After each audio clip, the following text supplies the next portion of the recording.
हमने ऑफर दिया तो ये कोई डर और घबराहट के लिए नहीं दिया, मांगी नहीं, चेतावनी दी कि अगर वाकई में तुम सीरियस हो, वाकई में तुम चाहते हो कि बीजेपी को, एनडीए को रोका जाए, हराया जाए, आइए सेक्युलर वोटों का विभाजन मत होने दीजिए, साथ में कांधे से कांधा मिलाकर लड़ेंगे, इनको हराएंगे। आज एक ऐतिहासिक दिन माना जाएगा कि जब मजलिस इत्तेहादुल मुस्लिमीन सीमांचल की धरती के ऊपर लोगों को जोड़ रही है, संविधान की बात कर रही थी, एकता की बात कर रही थी, सेक्युलरिज्म की बात कर रही थी, भारत देश को मजबूत बनाने की बात कर रही थी। उस दिन कोई ऐसी जगह है जहां पर भारत पाकिस्तान के साथ मैच खेला जा रहा है, क्रिकेट खेल रहा है। बीजेपी का 1 से 1.5 उम्मीदवार होता है। मुसलमानों, गैरत नहीं आएगी? जहां तुम्हारी आबादी 20% वहां तुम्हारा 20 उम्मीदवार हो जाता है। अपने समूह के दरार को खत्म करो। आज अगर पार्टी में 5-5, 6-6 उम्मीदवार हमारे हैं, पार्टी में फिर रहे हैं, इनको अल्लाह ने अकल दी है कि नहीं दी है? अकल दी है। ये तो जान रहे हैं ना कि 5 में से किसी एक को टिकट मिलना है।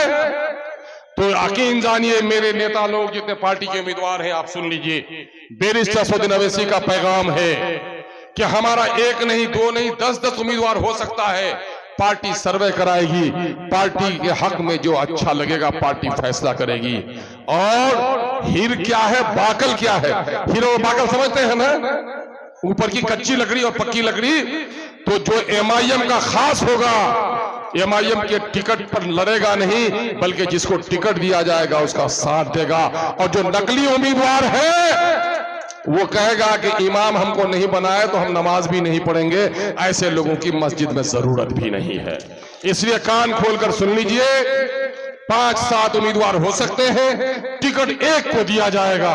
और जिसको टिकट नहीं मिलेगा वो पार्टी का अगर शायदाई बन के रहेगा तो कल से जाकर आप काम कीजिए।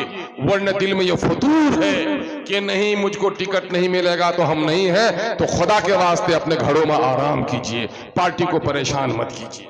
मैं अख्तरुल ईमान ऐलान करता हूं कि बैरिस्टर असदुद्दीन अवैसी कहे कि अख्तरुल ईमान, तुमको अमोर बैसा से, कोजा मामन से उम्मीदवार नहीं बनना है। जो उम्मीदवार होगा उसकी जूतियां सीधी करना है।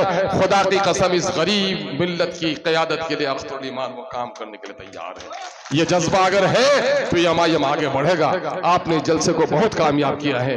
हम एक बार फिर शुक्रिया अदा करते हैं, बाहर के मेहमानों का भी शुक्रिया अदा करते हैं, और आपके और जनाबे भाई जो जिन्हें महाराष्ट्र का शेर कहा जाता है, वारिस पठान साहब के बीच में कोई पर्दा हायल नहीं करना चाहते हैं। अगर नाजिम साहब मुझे इजाजत दें तो मैं ही बुला लूं कि रुस्तुम का बदन जेरे कफन कांप रहा है, रुस्तुम का बदन जेरे कफन कांप रहा है। अल्लाह रे किस शेर की आमद है कि रन कांप रहा है। जनाब भाई वारिस अली पठान साहब, वारिस पठान साहब। एमआईएम जिंदाबाद, वारिस पठान जिंदाबाद।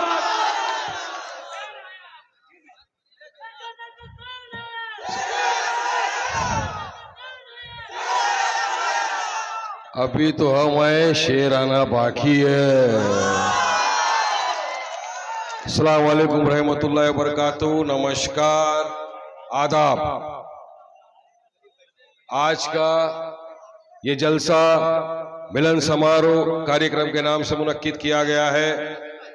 मंच पे उपस्थित मजलिस इत्तेहादुल मुस्लिमीन के बिहार के सदर, जाबाज, शेर सीमांचल, मजलूमों की बुलंद आवाज, एमएलए हमारे बड़े भाई अख्तरुल ईमान साहब, मंच पर मौजूद मजलिस इत्तेहादुल मुस्लिमीन के युवा नेता, लाखों करोड़ों नौजवान दिलों की धड़कन,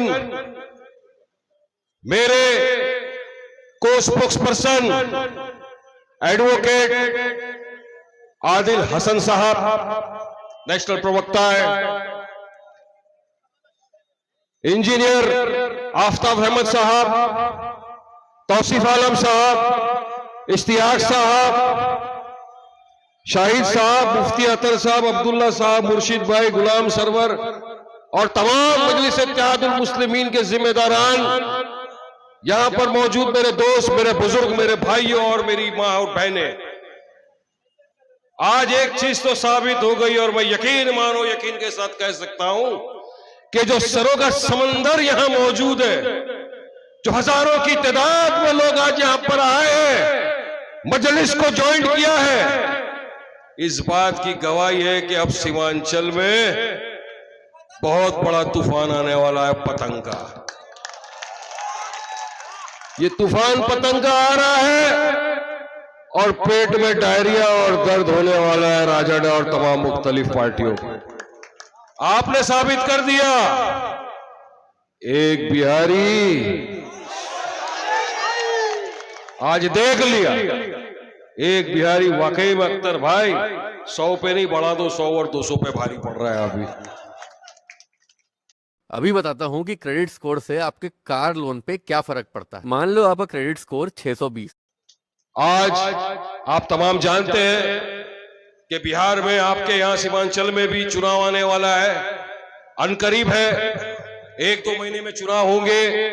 जिस तरह मुख्तलिफ सियासत पार्टियां यहां चुनाव लड़ेगी, अपने अपने उम्मीदवारों को उतारेगी, इसी तरह मजलिस इत्तेहादुल मुस्लिमीन भी अपने उम्मीदवारों को सीमांचल से, बिहार से उतारेगी और चुनाव के अंदर हिस्सा लिया जाएगा। और मुझे यकीन है कि इस मर्तबा इंशाअल्लाह पहले से भी ज्यादा तादाद में हमारे उम्मीदवार जीत के बिहार के असेंबली के अंदर जाएंगे।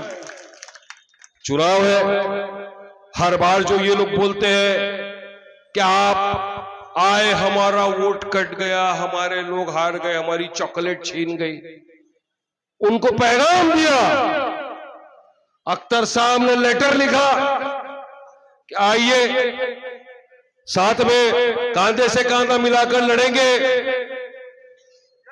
बीजेपी एनडीए को हराएंगे, आइए साथ में, ताकि सेक्युलर वोटों का विभाजन ना हो, मिलकर लड़ेंगे, मगर इनके कानों में जू नहीं रहेंगी।